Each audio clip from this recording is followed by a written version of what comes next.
Hello everybody and welcome back to my machine tutorial series. Are you excited? You should be, because today we're going to start on actual programming. I showed you a bit of the block editor last time, but now it is time to jump right into code to do Java. Awesome, let's get started. I'm going to cheat a bit. I'm going to be using this block bot over here just to get this basic functionality from it so we don't have to code that stuff. We're going to keep the code very simple that we actually do today.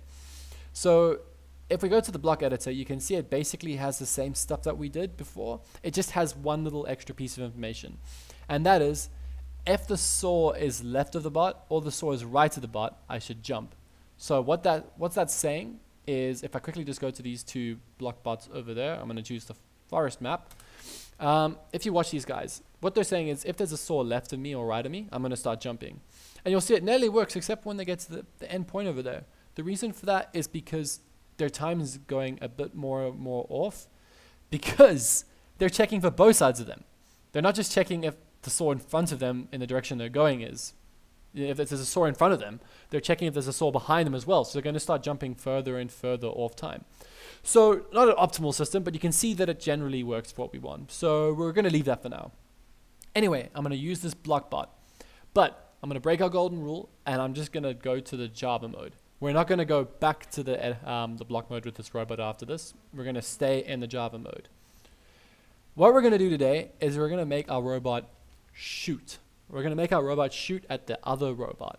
And the way we're going to do that is by doing something very simple. We're going to check, is my Y at the same Y as the enemy? And what that means is, vertically, am I at the same level as the enemy? Right? So it's quite a simple thing. Hopefully you guys get it. Oops, sorry about that. Accidentally closed my game.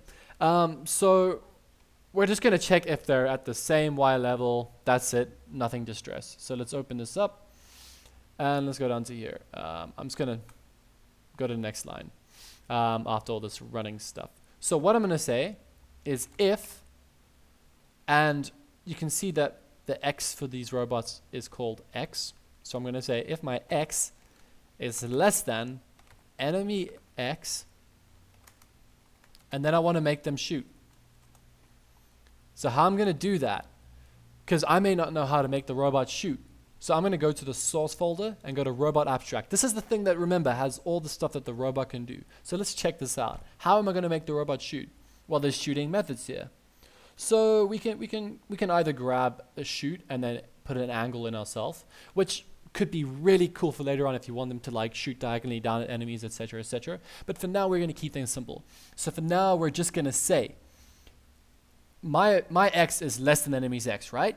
So my X is somewhere here, the enemy's somewhere over here. So which way should I shoot? I should shoot right. So how do I do that? Well, there's a method here called shoot right. So let's add that. Shoot right. And then we just put these little brackets in and close. You can see that it's like that up there as well. That's how you use a method. And then we're just going to save that, because I'm a paranoid person. Then let's go down and let's kind of do the same thing, because the enemy could be on the other side of the robot, correct? So I'm going to say if X is greater than enemy X, let's go down. I'm just going to say shoot left, close, and save. What is cool is that you see inside the source folder, because this is where like all your information about all your robots and things is stored. If I go into this block bot, if I just open this with a notepad editor, you can see that's the code. So I could even just in notepad do this stuff and then come back into the game and compile from there if I wanted. So let's close this. I'm now going to compile this robot. So I'm going to hit compile. And now our robot should have that extra little functionality that we've got over there. So I'm just going to pit two of these bots against each other. I'm going to hit block bot, block bot. I don't know, which map should we go to? Let's go to our nice little Duke map that we made together. Does that map have any saws? Who knows? Let's find out. So now these robots, when they're at the same Y, you'll see, do you see how they're shooting at each other? And how crazy is that? How fast-paced did that fight suddenly become? So I rate we keep it as a draw for now. I think that's a good place to stop. But yeah, we just did our own little programming for the first time. Cheers, guys.